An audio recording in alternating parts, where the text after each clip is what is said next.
آپ دیکھ رہے ہیں مسائل کا حل چینل۔ قال اللہ تبارک و تعالی فی القرآن المجید اعوذ باللہ من الشیطان الرجیم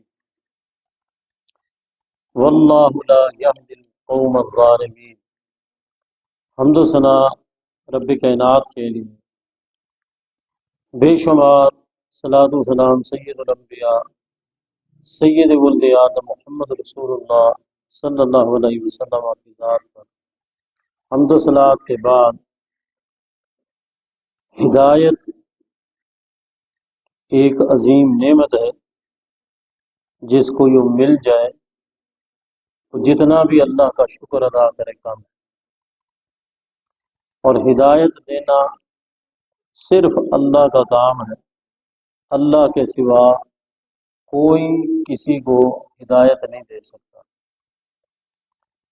قرآن مجید کے اندر یہ آیت انک لا تہدی من احببت ولکن اللہ یہدی من یشاء وہو اعلم بالمہتدین، یہ رسول اللہ صلی اللہ علیہ وسلم کو اللہ کی طرف سے یہ پیغام دیا جا رہا ہے، بے شک آپ نئی ہدایت دے سکتے جس کے ساتھ آپ کو محبت، وہ آپ کا محبوب ضرور ہے لیکن آپ اس کو ہدایت نہیں دے سکتے۔ ولیکن اللہ یہدی من یشاء، لیکن اللہ ہدایت دیتا ہے جسے اللہ چاہتا ہے۔ وہو اعلم بالمہتدین، اور وہ سب سے زیادہ جانتا ہے کہ ہدایت کے لائق کون ہے۔ تو جو ہدایت کے لائق ہوتا ہے اللہ اس کو ہدایت ضرور دیتا ہے۔ یہدی الیہ من اناب، جو اللہ کی طرف رجوع کرتا ہے اللہ اسے ہدایت دیتا ہے۔ اذان ہو گئی ہے، حی علی الصلاح حی علی الفلاح، یہ کان میں آواز آ گئی۔ اب جو اس آواز سننے کے بعد اس کے دل میں نماز پڑھنے کا کچھ شوق ہوگا تو اللہ اسے ہدایت دے دے گا۔ اگر اس کے دل میں سر سے شوق ہی نہیں، آپ دیکھتے ہیں کتنے لوگ ہیں جو روز کی بنیاد پر یہ آواز سنتے ہیں، حی علی الصلاح حی علی الفلاح، آؤ نماز کی طرف، آؤ کامیابی کی طرف۔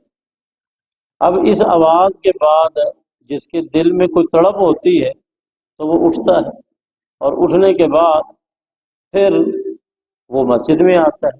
یہ مسجد میں لانے والا کون ہے؟ یہ اللہ، یہ اللہ ہے جو انسان کو مسجد میں لے آتا ہے۔ اس لیے انسان اللہ کی طرف جب رجوع کرے گا تو ضرور اسے ہدایت ملے گی۔ یاد رکھیں، یہ عرب ممالک کا واقعہ ہے کہ بارات تیار ہے، دلہن تیار ہے، اور دلہن کے کانوں میں یہ آواز آ گئی، حی علی الصلاح حی علی الفلاح۔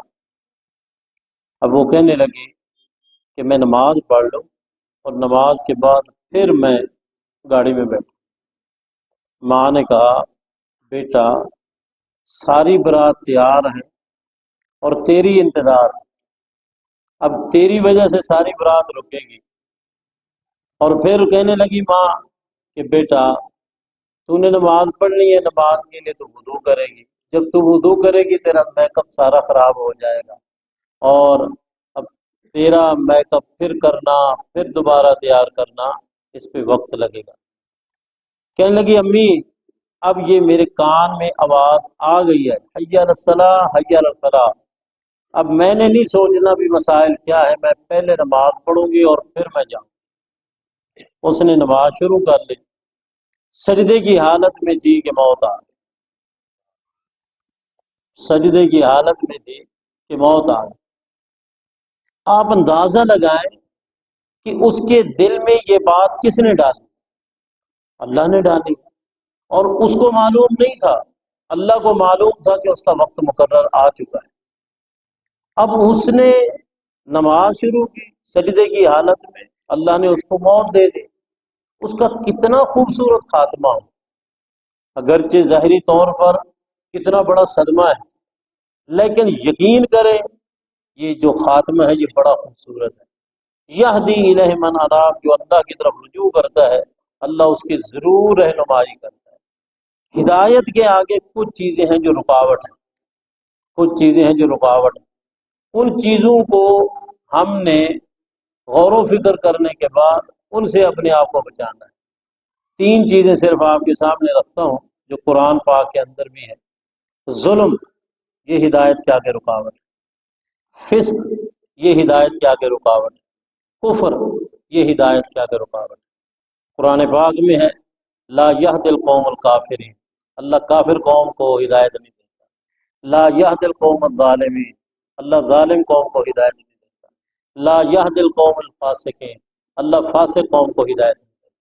اس کا معنی یہ ہے کہ ظلم، فسق اور کفر یہ ہدایت کے آگے رکاوٹ ہے۔ ظلم کی بہت ساری اقسام ہیں جو میں نے شروع میں آیت کا ٹکڑا حصہ پڑھا کہ اللہ تعالیٰ ظالم قوم کو ہدایت دیتا ہے۔ ایک ظلم کا تعلق ہے اللہ کے ساتھ، ایک ظلم کا تعلق ہے رسول اللہ صلی اللہ علیہ وسلم کے ساتھ، اور ایک ظلم کا تعلق ہے اللہ کی عام مخلوق کے ساتھ۔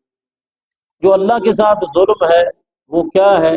ان الشرک لظلم عظیم، شرک جو ہے یہ ظلم عظیم ہے، یہ سب سے بڑا ظلم ہے۔ شرک کے ہوتے ہوئے ہدایت نہیں ملتی، پہلے شرک سے اپنے آپ کو بچائے گا تو پھر اس کو ہدایت ملے گی۔ اسی طرح نبی علیہ الصلوۃ والسلام کے ساتھ ظلم کیا ہے؟ رسول اللہ صلی اللہ علیہ وسلم کو ان کا مقام نہ دینا، ان کا مرتبہ نہ دینا، یہ ظلم ہے۔ ظلم کا معنی اصل ہوتا ہے وضع الشیء لغیر محلہ، کسی چیز کو اس کی جگہ پہ نہ رکھنا، یہ ظلم ہے۔ جو اللہ کا حق ہے اللہ کو نہ دینا، یہ ظلم۔ جو رسول اللہ صلی اللہ علیہ وسلم کا حق ہے وہ نہ دینا، وہ ظلم۔